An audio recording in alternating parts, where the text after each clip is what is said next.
Hello students, good morning. Most welcome to the Rita Das classes. I request all the new viewers to please subscribe my channel. Today I am going to teach you the 6th lesson of class 10th. The topic is Glimpses of India, the part 1, a baker from Goa.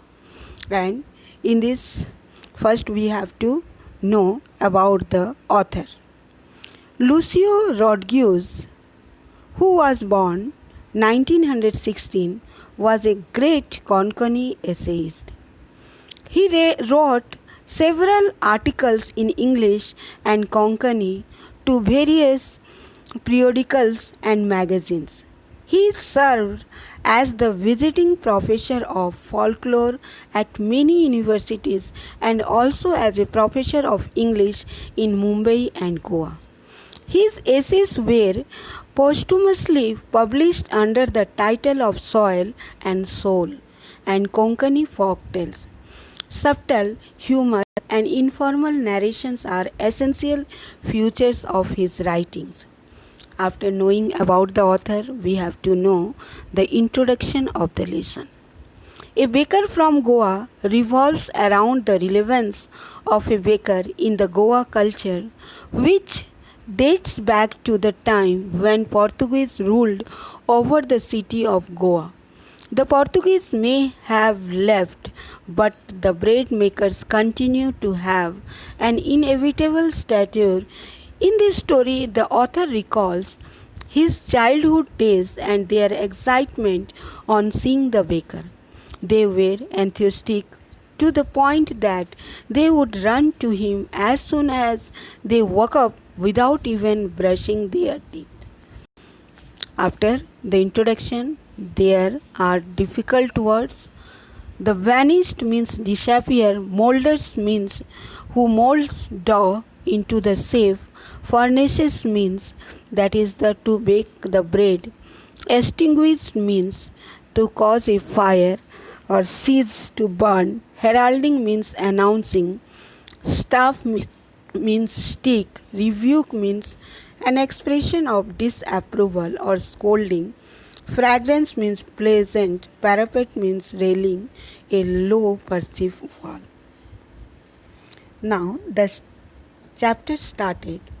The glimpses of India. The part 1 is that a baker from Goa. In this chapter, the author just recalled or remembered his childhood days in Goa. That time the Portuguese just ruled over there. That time the baker occupied an important place in the life. Although with the passage of time people did not eat so much bread, yet the village bakers are still there. The Portuguese were famous for preparing the loaves of bread. They left Goa long ago, but the traditional work of the bakers can still be seen in Goa. The mixtures, the molders, and the furnaces in which the bread was baked still exist there. The sound of the traditional baker's bamboo can still be heard. Someone in the baker's family still carries on the business and the tradition. These bakers are known as padder in Goa. Even today, the author recalled that a baker used to visit his village twice a day. First in the morning time and second at the time of returning. He used to be the author's friend, companion and guide. He used to carry a bamboo stick. The sound of this stick used to wake up the authors and others from sleep. The servant from the different houses bought loaves, but the author ran to the baker for buying the bread bangles. The baker's bamboo stick was a special one. He made the sound jhang jhang by banging his bamboo on the ground. With one hand, the baker supported the basket of the bread on his head, and with the other, he struck the ground with the bamboo. Whenever someone came to him to buy the bread, he placed the basket on the bamboo. The author and the others looked into the basket. In those times, it was a fashion to eat breads with hot tea. The author was so fond of bread that he would not even brush his teeth before eating it. The village baker was especially important for all occasions. The villagers were much fond of the sweet bread known as ball. Marriage gifts were meaningless without this sweet bread. Sandwiches, cakes, and bolinahas were must for the Christmas as well as other festivals. These were made with the bread. Thus, the presence of a baker's furnace was very essential in each village. On all occasions, the villagers needed one or another type of cake which could be baked in the furnace. The baker or the bread seller wore a special peculiar dress. It was known as the kavai. It was single piece long frock. It reached down to his knees. During the narrator's childhood, bakers were used to wear the trousers, which were shorter than the full length pant and longer than the half pants.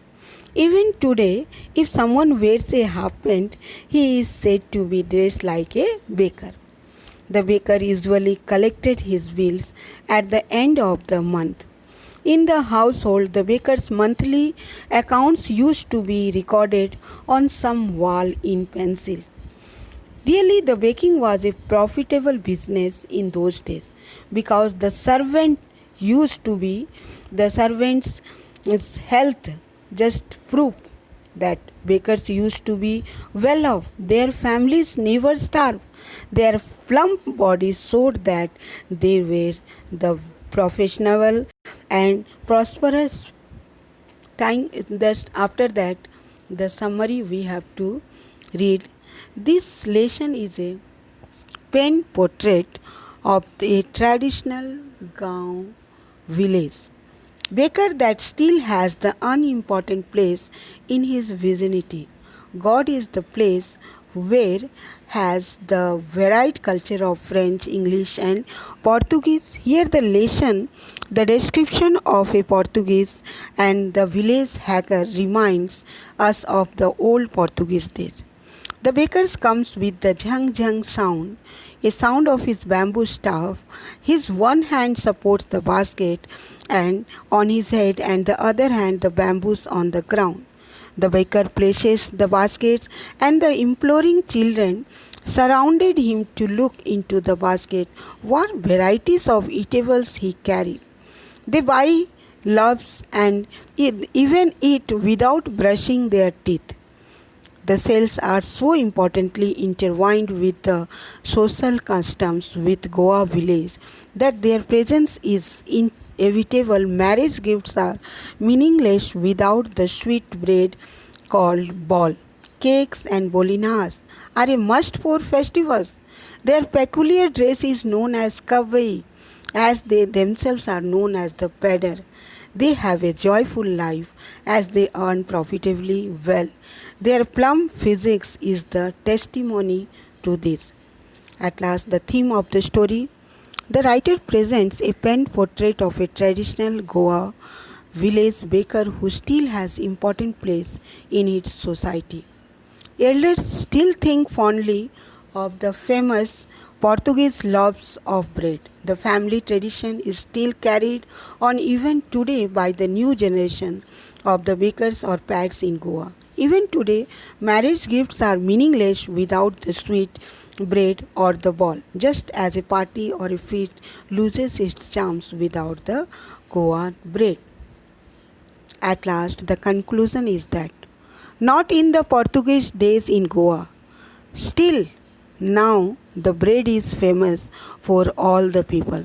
Even the children and the elders like to eat the bread. Thank you.